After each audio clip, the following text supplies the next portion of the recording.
तो बेसिकली आज की क्लास है हमारी मेल रिप्रोडक्टिव सिस्टम की। तो हमको मेल रिप्रोडक्टिव सिस्टम में जितने भी ऑर्गन्स आते हैं वो पढ़ने हैं, उनके फंक्शंस क्या हैं, और जो हमारा स्पर्म सेल्स हैं उनका पाथवे टेस्टिस से लेकर के इजैकुलेशन तक सब कुछ आज पढ़ना है। तो पहले तो हम देख लेते हैं what is a male reproductive system. Consist of a numbers sex organs that are part of a human reproductive processes. जो भी ह्यूमन में रिप्रोडक्शन की प्रोसेस होती है, स्पेशली मेल्स में बहुत सारे सेक्स ऑर्गन्स इंक्लूड होते हैं जो कि क्या करते हैं, producers, stores and release the male gametes और स्पर्म। जो मेल गैमीट जिसको हम स्पर्म कहते हैं उसको प्रोड्यूस करेंगे, उसको स्टोर करेंगे और इसको रिलीज़ करेंगे। गैमेट्स को ही बेटा हम सेक्स सेल्स कहते हैं। ठीक है, फिर देख लेते हैं मेल रिप्रोडक्टिव सिस्टम हमारा दो पार्ट में डिवाइडेड है। एक हमारा एक्सटर्नल जेनाइटल ऑर्गन्स और एक हमारे internal genital organs. External genital organs वो ऑर्गन्स होते हैं जो हमको बाहर से विजिबल होते हैं। इंटरनल जेनाइटल ऑर्गन्स वो ऑर्गन्स होते हैं जो हमको बाहर से विजिबल नहीं होते, जो हमारी इंटरनल बॉडी में प्लेस रहता है। तो बाहर के साइड हमारा प्रेजेंट आता है पेनिस और स्क्रोटम। स्क्रोटम हमारा पाउच लाइक स्ट्रक्चर है जो होल्ड करती हैं हमारी टेस्टिस को। इंटरनल जेनाइटल ऑर्गन में हमारी आ जाती हैं टेस्टिस, एपिडिडाइमस, वास डिफरेंस और एसेसरी ग्लैंड्स। हमारी 3 एसेसरी ग्लैंड्स आती हैं जो हमारे स्पर्म के नॉरिशमेंट और बाकी चीज़ों में हेल्प करती हैं। सेमाइनल वेसिकल, प्रोस्टेट ग्लैंड और बर्बोयूरेथ्रल ग्लैंड। ये 3 हमारी एसेसरी ग्लैंड्स हैं जो हमें मेल रिप्रोडक्टिव सिस्टम में काम करती हैं। तो ये हमारा डायग्राम है मेल रिप्रोडक्टिव सिस्टम का। एक हमारा साइड व्यू है जिसे हम लेटरल व्यू कहते हैं और एक हमारा फ्रंटल व्यू है ना। तो इसको अच्छे से प्रिपेयर कर लेना है। सबसे पहले पढ़ लेते हैं हम लोग एक्सटर्नल जेनाइटल ऑर्गन्स, पेनिस और scrotum. Penis, a penis is the organ by which the sperm is introduced into the females. ठीक है, पेनिस एक ऐसा ऑर्गन है जिसके हेल्प से हम लोग स्पर्म को फीमेल्स के अंदर इंट्रोड्यूस करवाते हैं। It contains spongy tissue that becomes turgid and erect when filled with blood. इस हमारे पेनिस में कुछ स्पंजी टिश्यू आते हैं जिनका नाम होता है कॉर्पस स्पंजियोसम या कॉर्पोरा कैवर्नोसा। ये 2 हमारे स्पंजी टिश्यू हैं जो हमारे पेनिस के अंदर प्रेजेंट रहते हैं, और जब इनके अंदर ब्लड सप्लाई रिच हो जाती है तब ये इरेक्ट हो जाते हैं। इन्हीं स्पंजी टिश्यू को हम क्या कहते हैं, इरेक्टाइल टिश्यू। पहला क्या है, corpus spongiosum. It is a mass of a spongy tissue which is surround urethra and involve in the erection by allowing rushing of a blood into it. इसका मतलब ये जब इन टिश्यू में ब्लड का सर्कुलेशन ज़्यादा होता है तब इनका इरेक्शन के लिए ये हेल्प करते हैं। ठीक है, corpus cavernosa is one of a pair of a sponge-like region of erectile tissue which contain most of the blood in the penis during the penile erection। बेटा दोनों का फंक्शन सेम है, बस डिफरेंस इतना सा है। स्पंजियोसम ये करता है जब उसमें ब्लड फ्लो ज़्यादा होगा तब वो इरेक्टाइल होगा, और कॉर्पस कैवर्नोसा में क्या होता है, जब पेनाइल इरेक्शन हो जाता है उसके बाद मोस्ट ऑफ द ब्लड यहीं पर आकर के फिल हो जाता है। ये बस डिफरेंस है ना।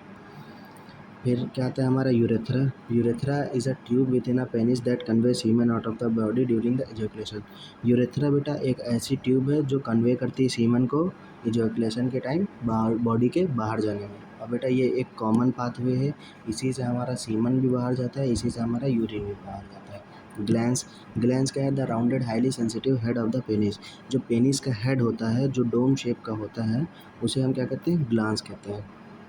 फिर क्या है, prepuce, a fold of a skin covering the head of a penis. जो पेनिस के ऊपर कवरिंग होती है हेड की उसे क्या कहते हैं हम लोग, प्रीप्यूसे, वो स्किन की कवरिंग होती है। फिर क्या आ जाते हैं हम लोग का दूसरा एक्सटर्नल जेनिटल ऑर्गन है scrotum. A pouch of a skin form the lower part of a body abdominal wall.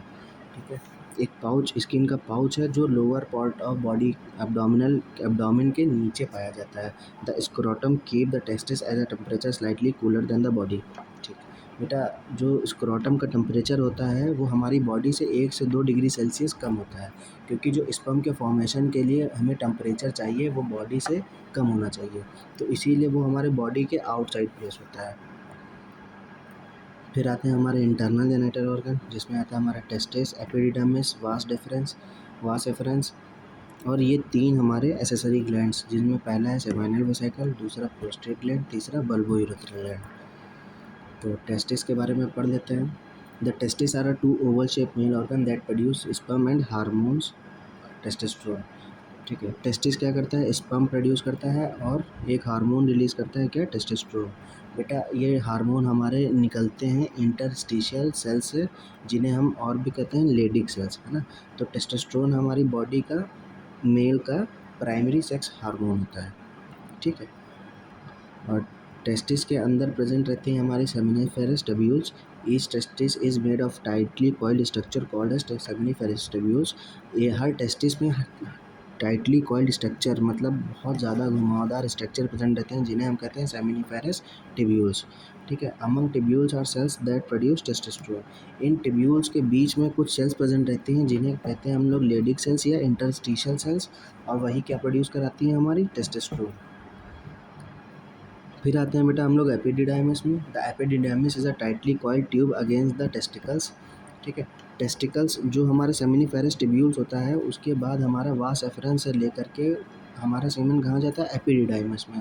Epididymis भी टाइटली कॉइल्ड होता है, बट नॉट इतना ज़्यादा नहीं होता जितना कि हमारा सेमिनिफेरस ट्यूब्यूल्स होता है। ठीक है, ये हमारे ये स्पर्म के मैचुरेशन और स्टोरेज के लिए हमारा काम करते हैं एपिडिडाइमिस। एपिडिडाइमिस क्या करता है बेटा, स्पर्म के स्टोरेज और मैचुरेशन के लिए रिस्पॉन्सिबल होता है। फिर उसके बाद हम आ जाते हैं, हमारा एपिडिडाइमिस के बाद स्पर्म पहुंच जाता है वास डिफरेंस में, जिसे हम डक्टस डिफरेंस भी कहते हैं। The vas deferens is a thin tube that start from the epididymis to the urethra. ये वास डिफरेंस हमारा एपिडिडाइमिस से लेकर के यूरेथ्रा तक ये ट्यूबिंग पूरी फैली हुई होती है ना। The transport system from the transport sperm from the epididymis in anticipation of ejaculation. ठीक है, जो हमारा एपिडिडाइमिस है, ये स्पर्म को ट्रांसपोर्ट करता है इजैकुलेशन के टाइम पर, है ना। फिर क्या आती है हमारी तीन सेमाइनल वेसिकल, तीन एसेसरी ग्लैंड्स। पहली है जो सेमाइनल वेसिकल, दूसरी है प्रोस्टेट ग्लैंड, तीसरी है बल्बोयूरेथ्रल ग्लैंड। तो ये ग्लैंड क्या काम करती हैं, this gland produce nourishing fluid from the sperm. ये जो हमारा स्पर्म आ रहा था बन करके टेस्टिस से, उसको नॉरिशमेंट प्रोवाइड करती हैं। ठीक है, तब वो जा करके कहाँ एंटर हो जाता है, यूरेथ्रा में। तो देखते हैं पहली क्या है, seminal vesicle. It is a sac like structure attach to the vas deferens at one side of the bladder. ये ब्लैडर के एक साइड प्रेजेंट रहती है, और कैसी है, सैक लाइक स्ट्रक्चर है ना। फिर they produce a sticky yellowish fluid that contains fructose. तो फ्रक्टोज बेटा क्या है, एक तरह का कार्बोहाइड्रेट है। तो कार्बोहाइड्रेट क्या करते हैं, हमें एनर्जी प्रोवाइड करते हैं। तो सेम यहाँ पर ये जो फ्रक्टोज है, ये हमारे स्पर्म को लोकोमोशन के लिए एनर्जी प्रोवाइड करेगा। ठीक है, सेमाइनल वेसिकल से क्या मिलता है, स्पर्म को फ्रक्टोज मिलता है। ठीक, फिर क्या आती है हमारी द प्रोस्टेट ग्लैंड, है ना। Prostate gland surround the ejaculatory duct at the base of a urethra. Urethra के बेस पर ये प्रेजेंट रहती है, ब्लैडर के नीचे। ठीक है, the prostate gland is responsible for the making the production of a semen, a liquid mixture of a sperm cell and a prostate fluid and seminal fluid, है ना। तो बेटा सेमाइनल फ्लूइड मतलब जो हमें फ्रक्टोज मिला था, और जो हमारा स्पर्म आया था, और जो ये प्रोस्टेट ग्लैंड अपना फ्लूइड रिलीज करती है, ये तीनों मिल करके हमारे स्पर्म को क्या बना देते हैं बेटा, सीमन बना देते हैं। ठीक है, हमारा प्रोस्टेट फ्लूइड, हमारा सेमाइनल फ्लूइड, और जो हमारा स्पर्म टेस्टिस से बन करके आ रहा था, वो तीनों मिल करके अब क्या बन गया है, सीमन बन गया है। ठीक है, फिर उसके बाद आते हैं हमारे बल्बोयूरेथ्रल ग्लैंड। ये हमारी, इसी को हम कॉपर्स ग्लैंड भी कहते हैं। ये पेयर में प्रेजेंट होती हैं। ठीक है, the bulbourethral gland are two small gland located on the sides of a urethra. Urethra के दोनों साइड पर प्रेजेंट रहती हैं, प्रोस्टेट ग्लैंड के जस्ट बिलो। ठीक है, these gland produce a clear slippery fluid that empties directly into the urethra. ठीक, ये क्या करती हैं, ये एक ऐसा स्लिपरी फ्लूइड प्रोवाइड करती हैं सीमेन को। जो हमारा सीमेन होता है, वो बहुत ही स्टिकी और स्लिपरी होता है। तो वो जो वो चिपचिपापन है, वो कहाँ से मिलता है हमको, कॉपर्स ग्लैंड से। ठीक है, तो देख लेते हैं, the main function of is to produce sperm cell and deliver them into the female reproductive system. ठीक है, जो हमारा मेन फंक्शन है मेल रिप्रोडक्टिव सिस्टम का, वो स्पर्म को प्रोड्यूस कराना और उसको डिलीवर कराना कहाँ, फीमेल रिप्रोडक्टिव सिस्टम में। क्योंकि जो हमारा सीमेन है, वो जब हमारा ओवा से जो हमारा सीमेन है, जब वो ओवा से फर्टिलाइज करता है, तभी तो जाइगोट बनेगा, तभी तो आगे रिप्रोडक्शन की प्रोसेस बढ़ेगी। ठीक, it consist of external and internal genitalia. जो हमारा मेल रिप्रोडक्टिव सिस्टम है, वो दो पार्ट में डिवाइडेड है, एक्सटर्नल जेनेटिलिया और internal genitalia, which are essential for a continuous reproduction of life. जो कि एसेंशियल है हमारी आगे जनरेशन को बढ़ाने के लिए, जिसे हम कहते हैं रिप्रोडक्शन ऑफ लाइफ। ठीक, फिर हम देख लेते हैं स्पर्म क्या है। फंक्शन क्या होता है स्पर्म का? To move and carry genetic information to the egg.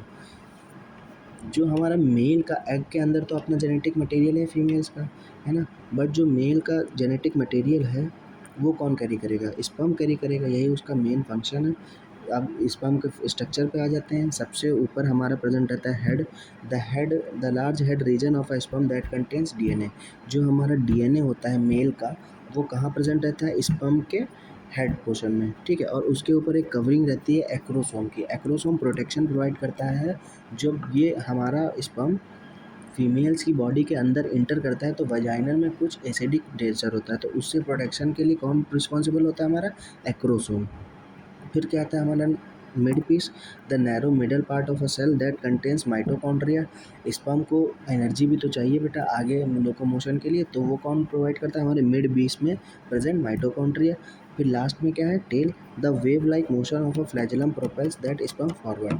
ठीक है, एक टेल प्रेजेंट रहती है फ्लैजिला की तरह, जो हमारे स्पर्म को आगे बढ़ने के लिए, आगे की तरफ मोशन करने के लिए रिस्पॉन्सिबल होता है।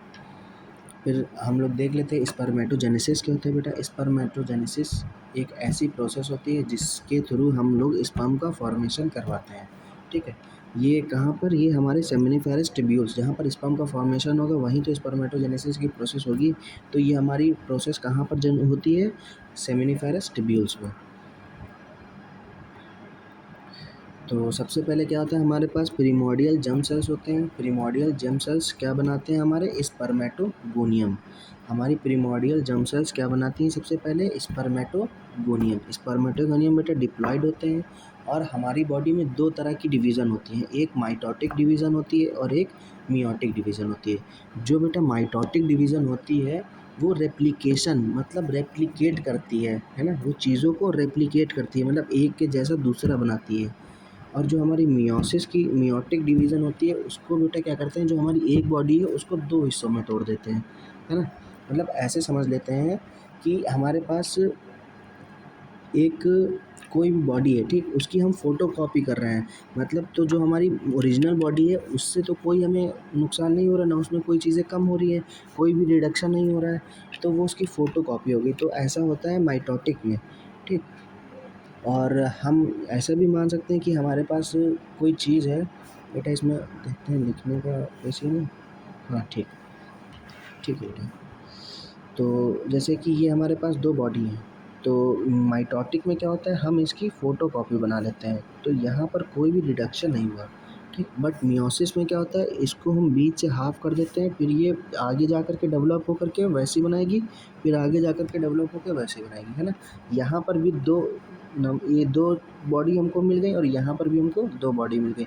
बट यहाँ पर चीज़ें डिवाइड हो रही है ना, तो ये रिड्यूस हो रही है। जो ओरिजिनल से यहाँ पर चीज़ें कम हैं, रिड्यूस, ये रिडक्शनल डिवीज़न है। ये होता है हमारा मियोसिस और ये होता है हमारा माइटोसिस। बेटा ये दो प्रोसेस आप लोग बहुत अच्छे से ध्यान रख लीजिए।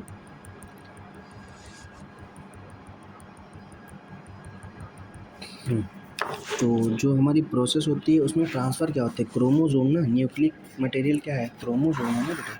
तो माइटोटिक डिवीज़न में कोई भी क्रोमोसोम का रिडक्शन नहीं होता, बट मियोसिस में रिडक्शन क्रोमोसोम का हो जाता है। तो हमारी ह्यूमन नेचर में, ह्यूमन बॉडी में 23 पेयर ऑफ क्रोमोसोम होते हैं या 46 नंबर ऑफ क्रोमोसोम होते हैं। बेटा ये बहुत अच्छे से पढ़ लीजिएगा, 23 पेयर्स या 46 नंबर्स, ठीक है।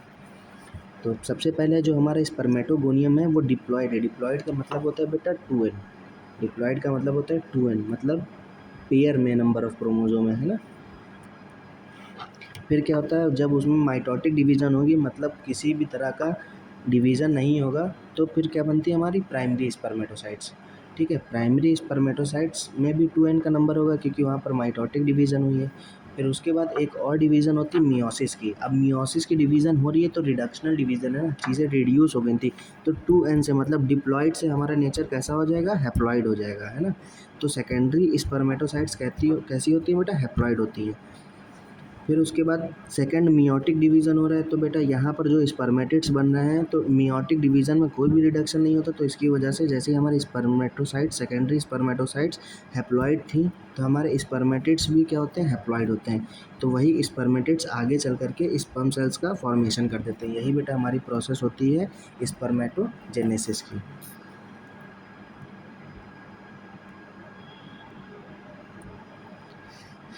Diploid cells that begin the process are located near the outer wall of a tubules।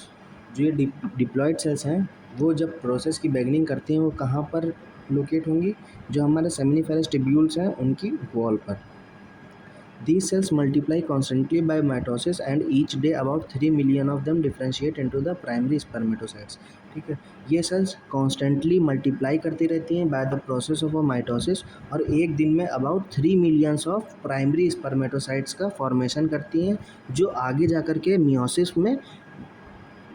की प्रोसेस में जाएंगे और क्या फॉर्म करते हैं बेटा, हमारा सेकेंडरी स्पर्मेटोसाइट्स। मियोसिस के बाद ये रिडक्शन हो जाता है, जो कि वो एन नंबर ऑफ मतलब हैप्लॉइड बन जाती हैं। ठीक है, यही एक प्रोसेस होती है।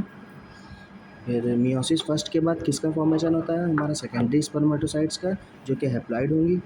ठीक, the cells are still in their duplicate state which consist of two identical chromatids. इसका मतलब ये है, जो हमारी इसके बाद सेल्स कैसी हैं, डुप्लीकेट स्ट्रक्चर में है ना, डुप्लीकेट स्टेट में है, तो इसकी वजह से 2 आइडेंटिकल क्रोमैटिड्स उसमें प्रेजेंट रहते हैं।